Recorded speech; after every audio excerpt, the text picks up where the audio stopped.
আজকে আমাদের দেশের অবস্থাটা দেখুন, যেটা হয়ে গেল কাশ্মীরে, কত বড় একটা ঘটনা ঘটে গেল।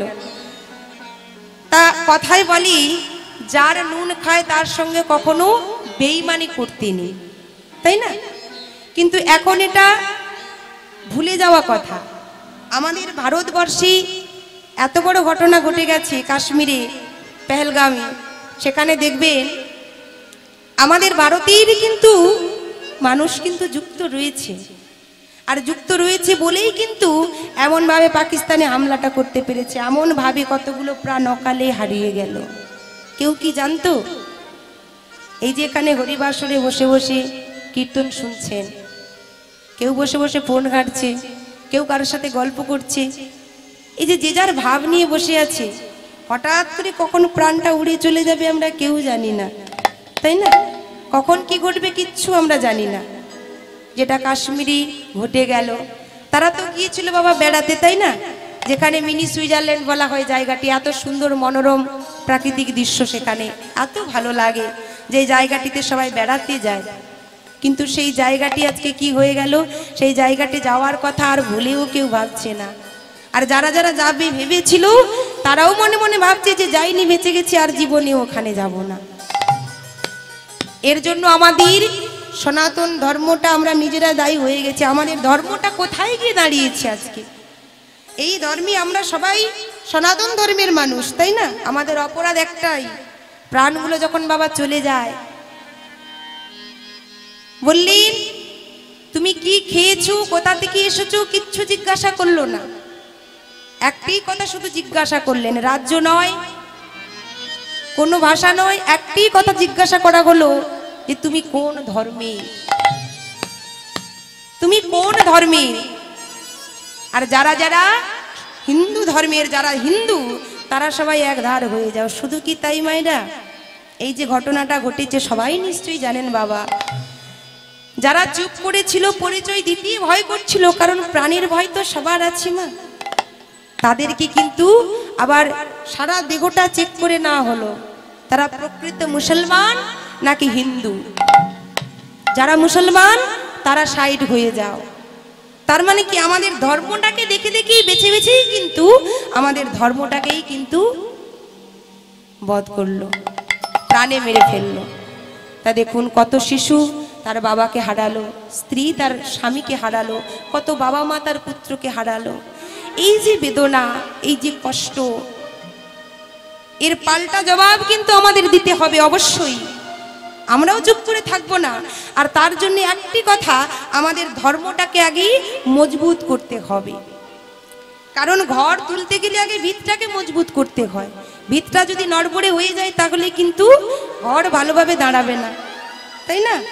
তাহলে সেজন্য আমাদের ধর্ম দেখবেন অন্য দেবদেবীকে নিয়ে কোনো কিন্তু কিছু বলে না, মুসলমানদের ভগবানকে নিয়ে, আল্লাহকে নিয়ে কেউ কিন্তু কোনো বিদ্রুপ করে না। কিন্তু আমাদের হিন্দু ধর্মী, সনাতন ধর্মী যত ভগবানকে নিয়ে দেখবেন কত রকম ভিডিও বানাচ্ছে, চারিদিকে পোস্ট করছে, ব্যঙ্গ করছে। তাহলে আমাদের ধর্মের মানুষ হয়ে, আমরা যদি সনাতন ধর্মের মানুষ হয়ে ভগবানকে নিয়ে ব্যঙ্গ করি, তাহলে অন্য ধর্মের মানুষ আমাদের ধর্মকে মানবে কেন, তাই না মা? তো এর জন্য আমাদের ধর্মটাকে আমাদেরকে কিন্তু বজায় রাখতে হবে।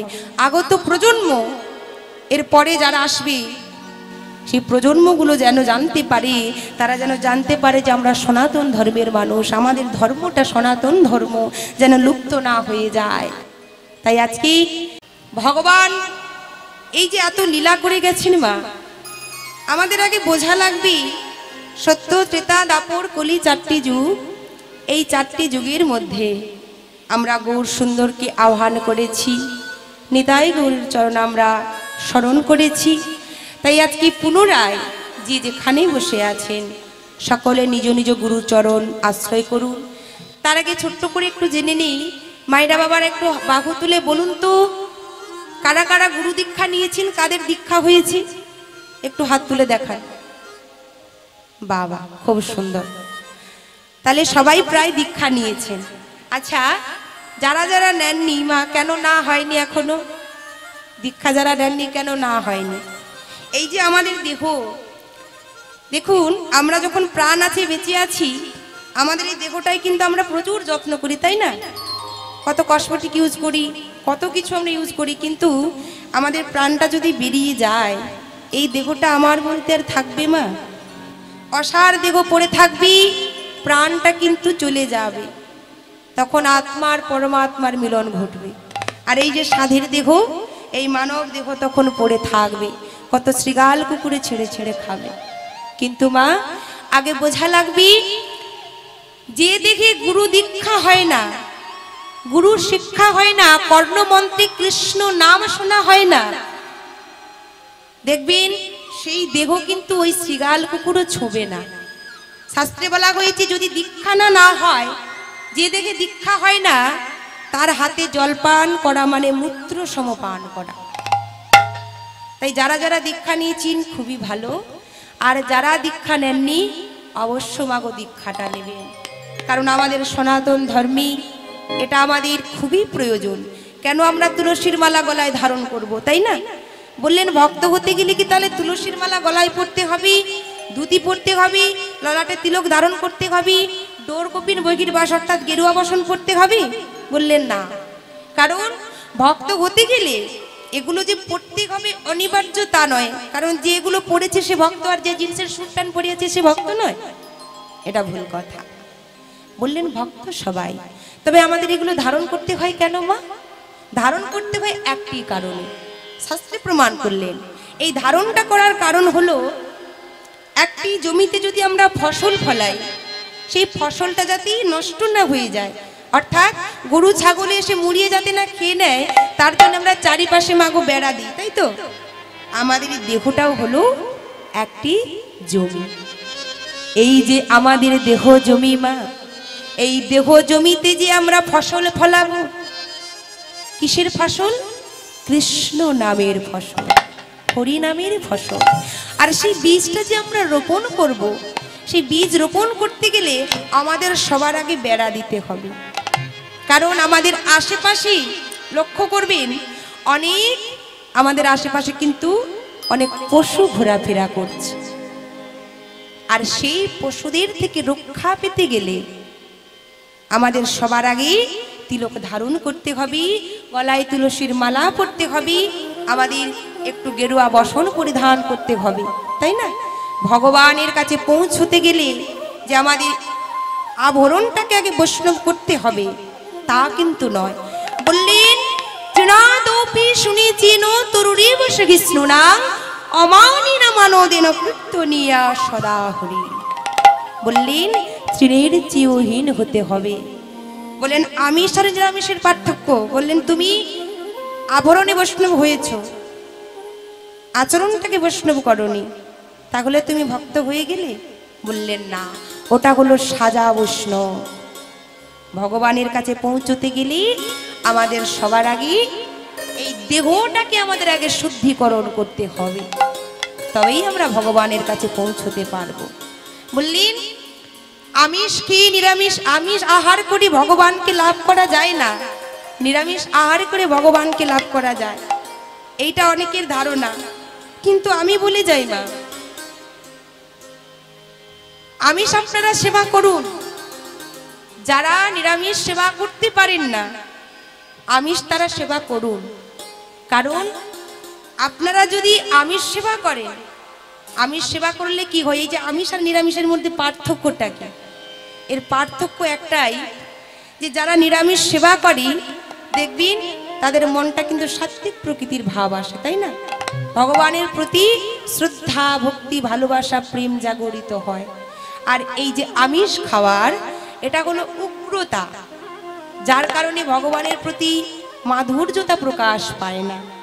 এবার আমিষ খেলে ভগবানকে ডাকতে পারবেন না, ভুল কথা। মনটা যদি ঠিক থাকে, আমিষ খেয়ে আপনি একদিন খাচ্ছেন দুদিন খাচ্ছেন, মাগো খেতে খেতে দেখবেন একদিন না একদিন ভগবানের প্রতি আপনার মন যাবে, তাই না? তা একদিন ওই আমিষ থেকে আপনি নিরামিষ হতে পারবেন। তাই আজকে চলুন আমরা নিতাই গৌরীর চরণে প্রণাম জানি, গৌর গুরুর চরণ বক্ষে জড়ায়ে ধরি, আজ গুরু চরণকে হৃদয়ে জড়িয়ে সবাই আমরা নবদ্বীপ ধাম পরিক্রমা করতে করতে চলে যাব সবাই আজকে লীলা কথায়। তাই আজকে নবদ্বীপ ধাম পরিক্রমা করি, সবাই দুটি বাহু তুলি, আমরা চলে যাব লীলা কথায়। প্রেম সে সবাই দুটি বাহু তুলে বলুন শ্রী গুরু নিতাই গৌর প্রেমানন্দী হরি বল হরি বল। সবাই মিলে বলুন তো চৈতন্য মহাপ্রভু কি। কোথায় গেল জয়টা, কোথায় গেল? কি গো এতক্ষণ ধরে যে এত কিছু বললাম, আমাদের বদন থেকে কি একটু জয়টা বেরোয় না? হ্যাঁ, গৌর হরির জয়ধ্বনিটা কি বেরোয় না? একটু উলুধ্বনি জানা আছে মায়েরা? উলুধ্বনি জানা আছে? নাই। হরি বল হরি বল দরকার নেই, যাদের জানা নেই আর নতুন করে এখানে জানার দরকার নেই। তবে সবাই মিলে প্রেম সে একটু দুটি বাহু তুলে যুগল ধ্বনি করুন প্রেম সে চৈতন্য মহাপ্রভু কি, দয়াল নিতাই চাঁদ কি, রাধা গোবিন্দ কি, জয় জয় শ্রী রাধে। সবাই বলুন ও গো গোলকের ঘরি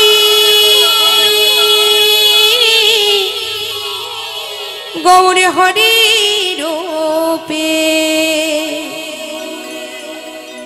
গোলকের ঘরি গৌর হরি রূপে, মাগো এসেছি নদিয়া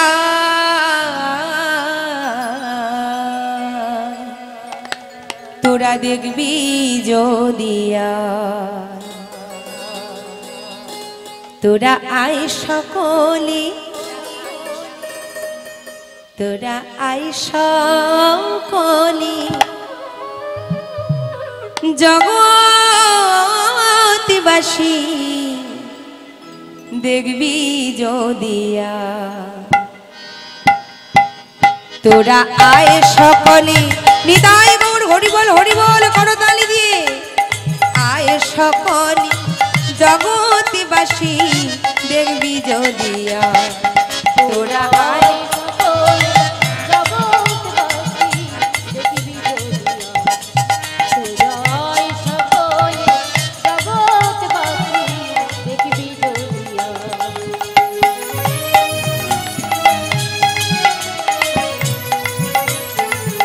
হরিবল হরিবল করতালি দিয়ে সবাই মিলে।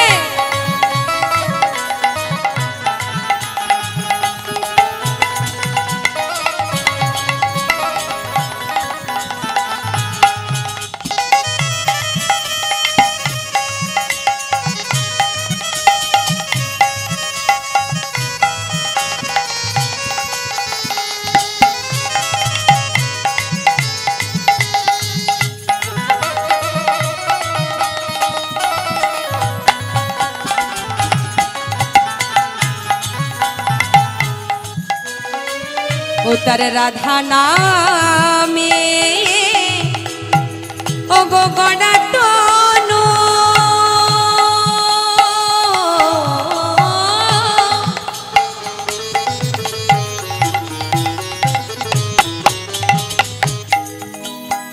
ও গো রাধা নামে তার গড়া তনু,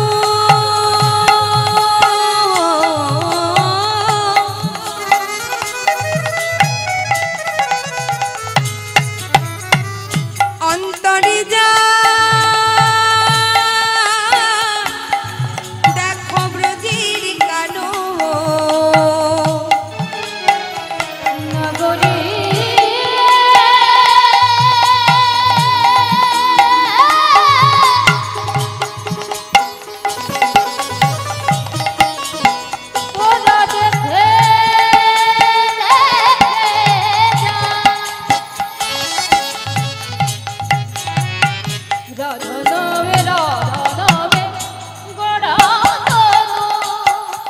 হরিবল হরিবল নিতাই গৌর হরিবল।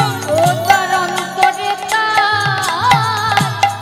ব্রজের কানো, রাধা নামের গড়া তনু, অন্তরে যা ওই ব্রজের কানো, সদা ঘরে ঘরে বলে, সদা ঘরে ঘরে বলে,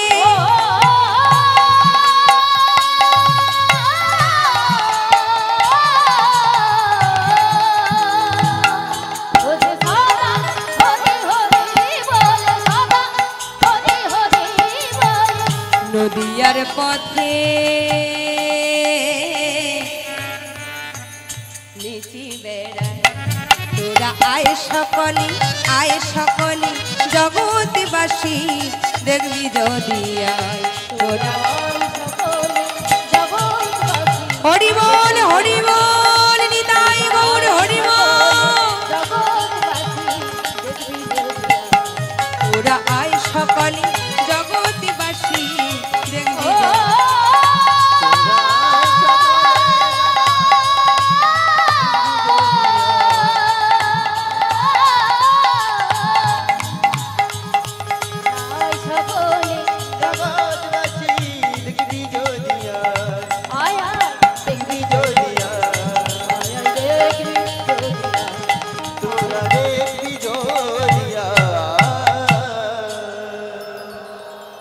সবাই মিলে নবদ্বীপ ধাম পরিক্রমা করি।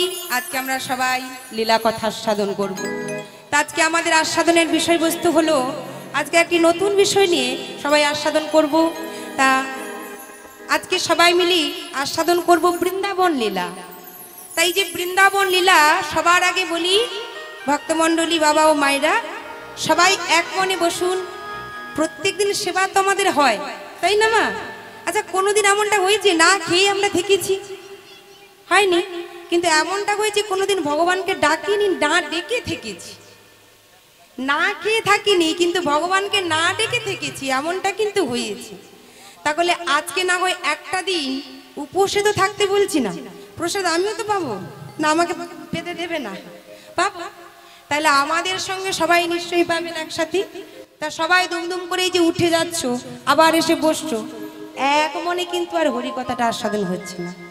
কারণ আজকে গৃহকর্তা প্রসাদের যেমন ব্যবস্থা করেছি দেহ তৃপ্তির জন্য, দেহ কল্যাণের জন্য প্রসাদের ব্যবস্থা করেছি, ঠিক তেমনি ভাবে আমাদের হৃদয়টাকে মনটাকে শুদ্ধ করবার জন্য একটু হরিনাম অমৃতের ব্যবস্থা করেছি, তাই না? তাহলে যেমন আমাদের উদর পরিপূর্ণর জন্য ওই প্রসাদের প্রয়োজন, ঠিক তেমনি আমাদের মনটাকেও ভরানোর জন্যে, পবিত্র করবার জন্যে আমাদের কিন্তু একটু হরিনাম অমৃতেরও প্রয়োজন আমাদের, তাই না? তাহলে আজকে এই যে বৃন্দাবনে লীলা সবাই মিলে মন দিয়ে আস্বাদন করবেন। কারণ ভক্তলীলা বোঝা যায়, কথাটা শুনবেন মন দিয়ে, ভক্তলীলা বোঝা যায় কিন্তু কৃষ্ণ লীলা বোঝা দায়। কেন বলা হয়েছে?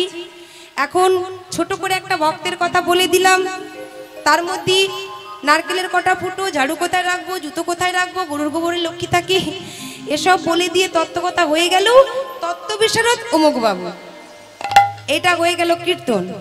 তাই জন্য ভক্ত সহজে বুঝে গেল। কিন্তু এটা আমাদের বুঝতে হবে মা, একটু পদাবলীর মধ্যেও আমাদের বুঝতে হবে যে আসল কীর্তনের অঙ্গ কোনটা। কীর্তনের অঙ্গ হলো পদাবলী, তাই না? তাহলে জীব শিক্ষাও আমরা শুনবো, মানুষকে সচেতনও আমরা করব। শুধু পদাবলী দিয়েও তো আর মানুষ সচেতন হয় না। তাই ভক্তের হৃদয়টাকে সচেতন করতে হবে, তার সঙ্গে আমরা পদাবলীর মধ্য দিয়ে লীলা কথা আস্বাদন করব। তা আজকে আমাদের আস্বাদনের বিষয়বস্তু হলো ভগবান শ্রীকৃষ্ণের ওই দ্বারকা লীলার একটি লীলা করে গেছেন, সেটা হলো ভগবান শ্রীকৃষ্ণের কাঙাল সেবা। আজকে গৃহকর্তা এত সুন্দর ভাবি যে ভক্তপ্রবল বাবা আজকে এত সুন্দর করে ভক্তের প্রসাদের আয়োজন করেছে, যে ভক্তদের সেবা দিচ্ছে, ঠিক তেমনি ভাবি ভগবান কৃষ্ণচন্দ্র তিনিও কিন্তু ভক্তদের সেবা দিয়েছিলেন। এই যে প্রসাদ অন্নদান, অন্নদান হলো মাগো শ্রেষ্ঠ দান, তাই না? এই যে প্রসাদ সেবা দিচ্ছি, প্রত্যেকটি কলিজীবের আজকে ঘরে ঘরে অন্নদান চলছে, হরিনাম যজ্ঞ চলছে। অন্নদান আর হরিনাম যজ্ঞ, নামদান, এই দুটোর থেকে আর বড় কিছু হয় না। ঠিক তেমনি ভগবান কৃষ্ণচন্দ্র তিনিও কিন্তু ঠিক আপনাদের মতো ভক্তের সেবা দিয়েছিলেন। আর তাই যত কাঙাল দুঃখী সবাই ছিল, যত কৃষ্ণ ভক্ত ছিল, স্বর্গমর্ত পাতাল চারিদিকে সবাইকে নিমন্ত্রণ করি ভগবান আমার সেবা দিয়েছিলেন। তাই আমাদের এই লীলাটির নাম হলো শ্রীকৃষ্ণের কাঙাল সেবা। তাই আজকে চলুন আমরা সবাই মিলে একটু বৃন্দাবনী হরিবোল হরিবোল। তার আগে একটি কথা বলি, পেছনে মায়েরা বাবারা এবং সামনে যারা আছে সবাইকে বলছি, আত্মসমর্পণ করে একটু দুটি বাহু তুলুন তো দেখি, প্রেম সে সবাই মিলে দেখি পেছন দিকে সবাই একদম। আচ্ছা, হাতগুলো নামানো যাবে না কিন্তু। এবার বলুন রাধা রানী কি, একটু জোরে হোক, শুনতে পাচ্ছি না। রাধা রানী কি, বাঁকে বিহারী লাল কি, মহাভাবীর স্বরূপিনী কি, সকল ভক্তবৃন্দ কি, জয় জয় শ্রী রাধা। তালি রাধা নামীর ধ্বজা উড়ি, রাধা নামীর আমরা পাল তুলে সবাই মিলে চলে যাব শ্রীধাম ধাম বৃন্দাবন ধামে। তাহলে চলুন সবাই রাধা নাম করতে করতে চলে যাই আমরা বৃন্দাবনে।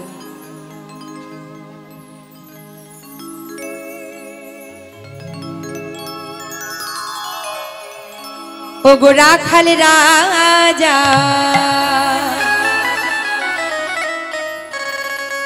বলে দে, বলে দে, বলে দে,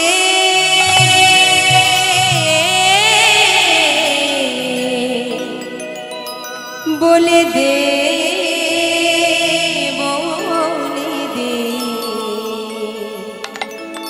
কোথায় বৃন্দাবন। বলি রাধা রানী কি, সবাই মিলে করে তালি দিয়ে হরি বল হরি বল।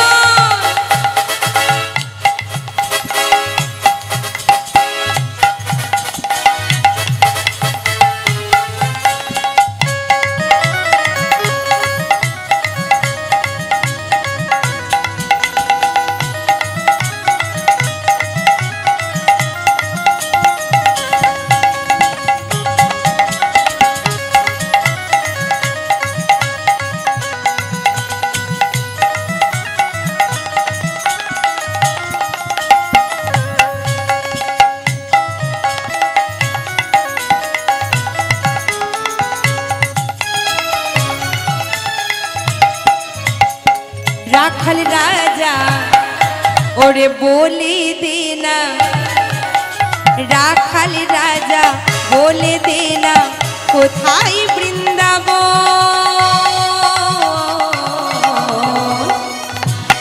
শ্যামে কুণ্ড রাধা কুণ্ড গিরি গোবর্ধন, শ্যামে কুণ্ড রাধা কুণ্ড গিরি গোবর্ধন।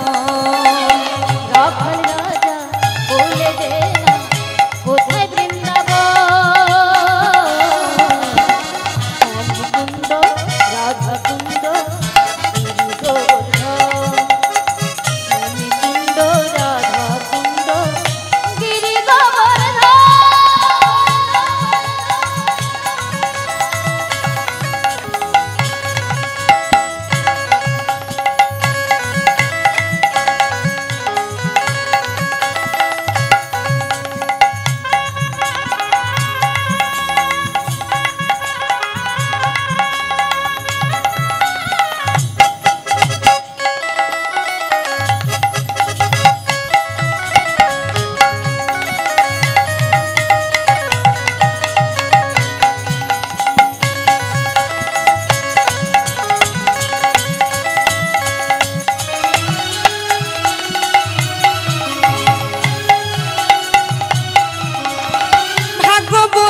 শ্রী যমুনা উজান বয়ে যায়, পেশি ঘাটার বংশী বটে আছে শ্যামরা।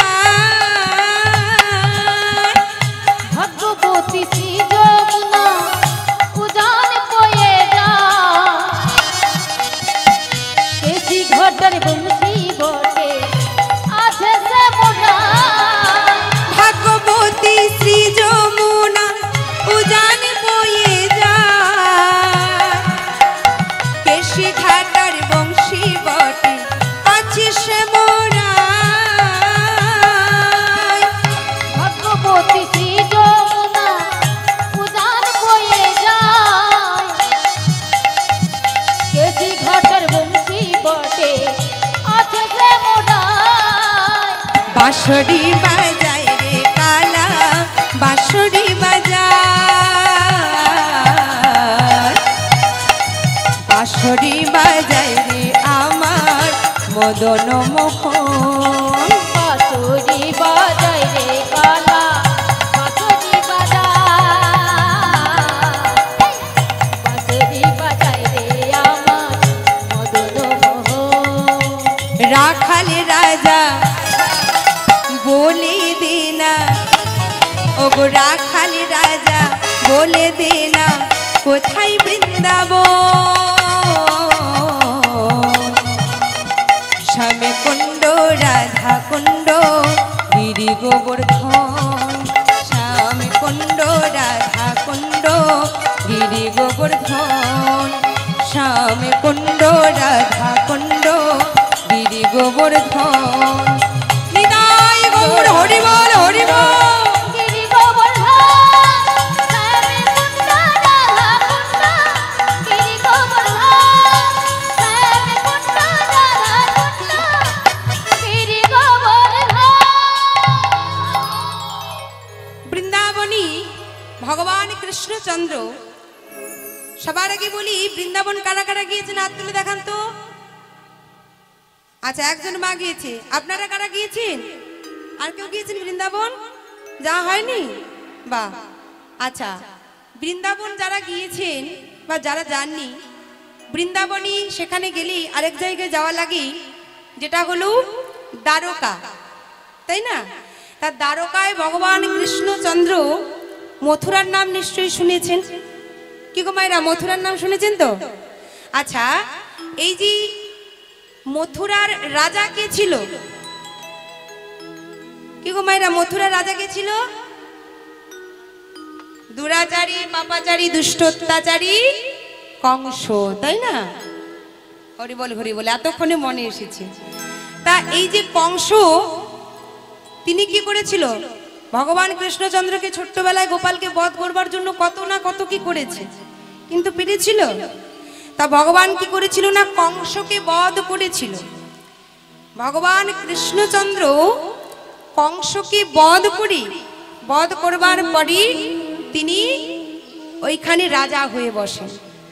কিন্তু ওই কংসকে বধ করে রাজা হয়ে বসলে কি হবে, বারবার কংসের শ্বশুর ছিল জরাসন্ধ, আর ওই জরাসন্ধ বারবার মথুরাপুরী আক্রমণ করলেন।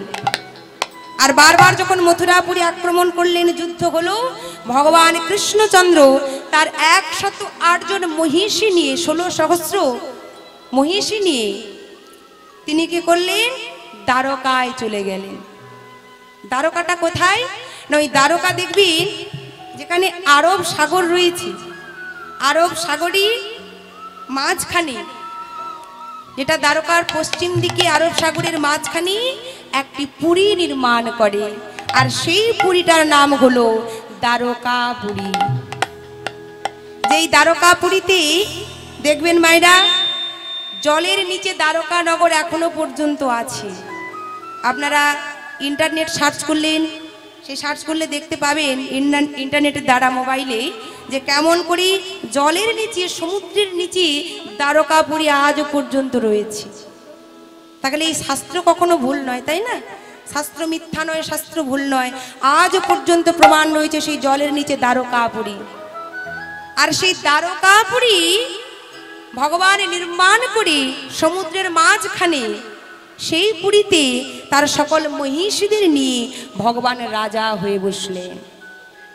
তাই এই যে রাজা হয়ে বসলেন, তাই মহাজন কি বলছে, অগপ্রভাসের তীরে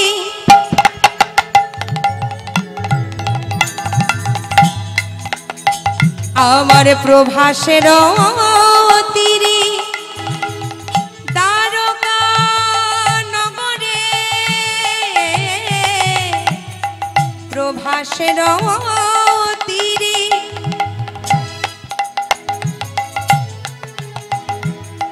দ্বারকা নগরে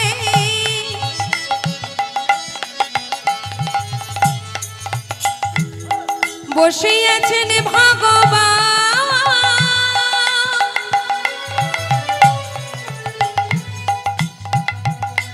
আমার প্রভাসের তীরে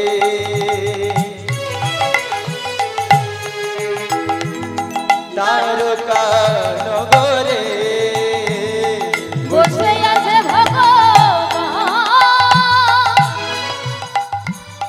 মহিষীর সঙ্গে অতীব সুখেতি অঞ্জলি করায় রাম।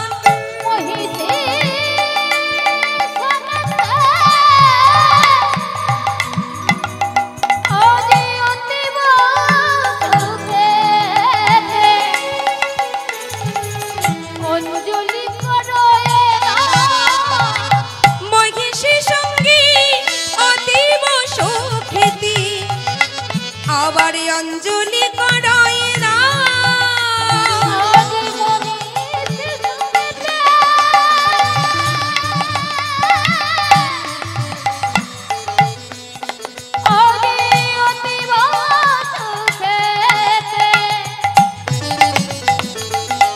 অঞ্জলি করয়ে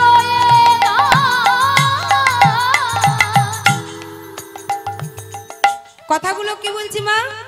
বলছি প্রভাসের তীরে দ্বারকা নগরী বসে আছেন ভগবান।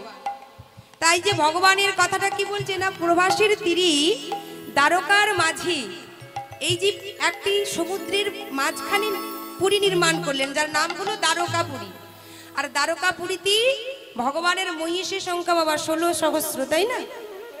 আর দরজা ছিল কটি? 108টি দরজা ছিল। তা ওই যে মহিষীদের নিয়ে সুখে আনন্দে ভগবান আমার সংসার করছে, রাজ্য চালাচ্ছে। তা এদিকে দ্বারকার প্রজারা কেমন থাকবে সেটা নিয়ে ভাবছি। সুন্দরভাবে সংসার করছে, সবাইকে নিয়ে ভালো আছি। কিন্তু মাগো ঠিক এই সময়ে সেই দ্বারকার মাঝে উপনীত হলেন, মানে প্রবেশ করলেন একজন মুনি, যার নাম হলো সৌতি মুনি। সৌতি মুনি প্রবেশ করলেন কেন? তার কারণ এই যে দ্বারকা পুরীটি নির্মাণ করেছে মাগো, পুরী দেখতে কিন্তু খুবই সুন্দর, এত সুন্দর যে দেখলে নয়নে জুড়ায় যায়, নয়ন ফেরাতে ইচ্ছা করে না। এত সুন্দর দ্বারকা পুরী নির্মাণ করেছে, মায়া দিয়ে সিঁড়ি তৈরি করা, যেখানে যখন প্রস্তুত হবে যাওয়ার জন্য তখন আপনা আপনি সিঁড়ি কিন্তু ওই সমুদ্রের ওপর থেকে, মানে সমুদ্র থেকে একেবারে পাড়ে গিয়ে লাগবে, যাতে করে শত্রুপক্ষ বারবার যেন আক্রমণ করতে না পারে ওই দ্বারকাপুরীতে, তাই না? তা এত সুন্দর পুরী, যার বহির জগৎটা এত সুন্দর, না জানি তার ভেতরটা আরো কত সুন্দর। এরকমটা হয় না, একটা মানুষ দেখতে কত সুন্দর, মনে মনে বাবা কয় বাবা, ভগবান সব রূপবোধই ওর মধ্যেই দিয়েছে, কত সুন্দর দেখতে মানুষটি, এমনটা মনে করি। কিন্তু দেখুন বহির জগৎটা দেখে যে আমরা বিচার করলাম, দেখা যাবে অন্তর জগৎটা একেবারে কালো, আধারে পরিপূর্ণ। বহির জগতে রূপের ছাটা, অন্তর জগতে কিন্তু তার প্রদীপটা প্রজ্বলিত হয়নি, সেই আলোকে আলোকিত কিন্তু সে হয়নি। কেন? ওই যে সুশিক্ষাটা তার নেই, সৎ শিক্ষাটা তার প্রয়োজন। এমন কিছু মানুষ থাকে দেখবেন, মানুষে মানুষে একটু ভালো করে কথা বলতেও পারে না, তাই না? রূপের অহংকারী একেবারে এমন রূপের অহংকার করে, আর একজন পাশে যদি এসে বসে তার সাথে কথা বলতেও তার কিন্তু বোধ হয় আমি ওর থেকে অনেক সুন্দর। অনেকে অহংকার করে না মা। ভগবানের কাছে পৌঁছতে হলে 5টি পথ আমাদের আগে অতিক্রম করতে হবে। সেটি কি? 5টি বললেন, জাতি বিদ্যা মহত্ব রূপ যৌবনমেবচ অতি যত্নেব পরিবর্জয়েতু, তাই না? এ পঞ্চভক্তি কণ্টকা। বললেন জাতি, অর্থাৎ জাতির অহংকার করে। অনেকে বলে যে আমি বর্ণশ্রেষ্ঠ ব্রাহ্মণ, জাতিতে ব্রাহ্মণ, আমি যাত্রার কাছে বসবো না, হয়তো মা অনেকে দেখবেন এই চিন্তা ভাবনাটা কিন্তু করে, আমি যাত্রার কাছে বসবো না, আমাকে দেখলে প্রণাম করতে হবে। আবার দেখবেন কেউ আবার বিদ্যার অহংকার করে, আমি MBBS ডক্টর, আমি একজন ইঞ্জিনিয়ার, আমি একজন প্রধানমন্ত্রী, তা আমার এত শিক্ষা। এই যে আমাদের মধ্যে যে এত পরিমাণ অহংকার, বিদ্যার অহংকার, জাতের অহংকার, মহত্বের অহংকার, আমি একজন নেতা, আমার কথা সবাই শুনবে, যতক্ষণ পর্যন্ত আমরা এই 5টি কাঁটা উপড়ে ফেলতে না পারছি ততক্ষণ পর্যন্ত ভগবানের কৃপা হবে না। ভগবান বললেন, নিজ বদনে বললেন, যদি কোনো ভক্ত যদি ভালোবেসে অনু করে দান, ওগো সেই অনু মোর কাছে ওগো পর্বত সমান। বললেন ভক্ত যদি ভালোবেসে অনু করে দান, সেই অনু মোর কাছে পর্বত সমান। বললেন ভগবান পাহাড়ের ন্যায় ভালোবাসা চাইছে না, অনুমানে হলো সামান্য। যত কিঞ্চিত ভালোবাসা যদি ভগবানের চরণে দান করা যায়, ভগবান বললেন ভক্ত আমায় এতটুকু ভালোবাসা দিলেই আমি এত কিছু দেব যে তোমরা হিসেব করেও শেষ করতে পারবে না। কিন্তু আমরা সেই ভালোবাসাটুকু ভগবানকে দিতে পারি না মা। যেই ভালোবাসা সংসারে দিই, কিন্তু সেই সংসার সারাদিনই তুমি যতই করো, যতই ভালোবাসো, তবুও তোমায় বলবে যে তুমি কি করেছো সংসারের জন্য, কতটা ভালোবেসেছো। ওই সংসারে স্বার্থ ছাড়া কিছু নেই মা।